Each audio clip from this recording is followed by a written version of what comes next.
ফজরে উঠতে দেরি হলে ফজর নামাজ কখন কিভাবে পড়বেন ভালো করে মনে রাখেন। অনেক সময় আমরা নামাজ পড়ি, 5 ওয়াক্ত নামাজই পড়ি, ফজরের নামাজও পড়ি, কিন্তু অনেক সময় ফজর নামাজে উঠতে লেট হয়ে যায়। এই নামাজটা কখন কিভাবে পড়বেন? বর্তমান সময় ইয়াং জেনারেশন এমন ভাবে মোবাইলের পিছনে পড়েছে যে তারা সারা রাত ধরে মোবাইল ইউজ করে, রাত 1টা 2টা 3টা পর্যন্ত মোবাইল ইউজ করতে থাকে। অ্যান্ড্রয়েড ফোনে অশ্লীল ভিডিও এবং মুভি নাটক দেখতে দেখতে দেখা যাচ্ছে তারা ফজরের নামাজ আর পড়তে পারে না। তাদের ঘুম থেকে উঠতে উঠতে 7টা 8টা 9টা 10টা বেজে যায়। এমনকি তারা এই ফজরের নামাজ, যারা নামাজি বান্দা, এই সমস্ত বান্দারা তারা ফজরের নামাজ জোহরের সাথে অ্যাড করে ফেলে। ভালো করে মনে রাখবেন, জোহরের সাথে অ্যাড করা যাবে না। যারা 5 ওয়াক্ত নামাজ পড়ে, ফজরের নামাজ পড়ে, হঠাৎ করে যদি একদিন দেখা গেল যে সে উঠতে পারে নাই, সে ঘুমিয়েছিল, এই ক্ষেত্রে সে কি করবে? হাদিসের ভিতরে আসছে, বুখারী শরীফের 597 নম্বর হাদিসে রয়েছে, আল্লাহ রাসূল সাল্লাল্লাহু আলাইহি সাল্লাম বলে দিয়েছেন, মান নামা আন সালাতিন, যে ব্যক্তি সালাতের ব্যাপারে এবং ভুলে যায়, আও নাসিয়াহা, যদি ভুলে যায় যে সে ফজরের নামাজ পড়ছে কি পড়ে নাই, আসরের নামাজ পড়ছে কি পড়ে নাই, জোহরের নামাজ পড়েছে কি পড়ে নাই, এটা যদি সে ভুলে যায়, অথবা যদি সে ঘুমিয়ে থাকে, এই ক্ষেত্রে যখনই তার স্মরণ হবে, ফালইউসাল্লিহা ইদা যাকারাহা, যখনই তার স্মরণ হবে তখনই সে নামাজ পড়ে নিবে।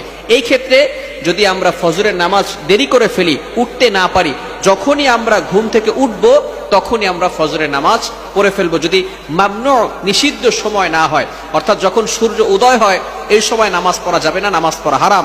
সূর্য উঠে যাওয়ার পরে আপনি যখনই উঠবেন, ঘুম থেকে উঠার পরেই আপনি নামাজটা পড়ে নেবেন। ভালো করে মনে রাখবেন, অনেকে আছে আমরা মনে করি যে এখন তো নামাজ পড়তে পারি নাই, জোহরের সাথে আমরা অ্যাড করে নিব। যদি এমন চিন্তা করেন, আবার অনেকে এভাবে নিয়ত করে ঘুমায় যে আমি একটু লেট করে ঘুমিয়েছি, আমি 10টার সময় উঠে তারপরে আমি ওই 10টার সময় ফজরের নামাজ পড়ব। খবরদার, এটা কিন্তু গুনাহের কাজ হবে।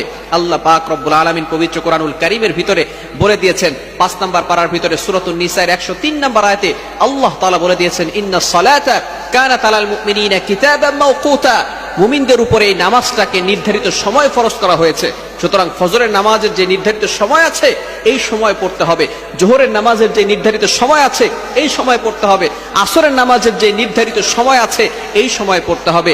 আপনি যদি ইচ্ছাকৃতভাবে নিজেই নিয়ত করে রাখেন যে আমি ফজরের নামাজ 10টা 11টার সময় পড়ব, 7টা 8টার দিকে পড়ব, তাহলে কিন্তু অবশ্যই গুনাহগার হয়ে যাবেন। এজন্য আমরা যখনই ঘুম থেকে উঠে যাব, যদি নিষিদ্ধ সময় না হয় তাহলে আমরা ওই সময় নামাজ পড়ব। আর নামাজের জন্য আমরা সবসময় যত্নবান থাকবো। ধরুন আপনি ফজরের নামাজ পড়তে পারলেন না, যদি জোহরের আগেই আপনি ইন্তেকাল করেন, তাহলে কিন্তু এই ফজরের নামাজের ব্যাপারে আল্লাহ তাআলার কাছে জবাবদিহি করতে হবে। আল্লাহ তাআলা আপনাকে ছাড় দিবেন না, আমাকে ছাড় দিবেন না। এই জন্য নামাজের ব্যাপারে কখনো আমরা অবহেলা করব না।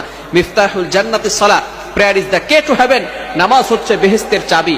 এজন্য আমরা সবসময় নামাজের প্রতি থাকবো, আমরা সবসময় নামাজের প্রতি উদাসীন থাকবো না, নামাজের প্রতি যত্নবান থাকবো।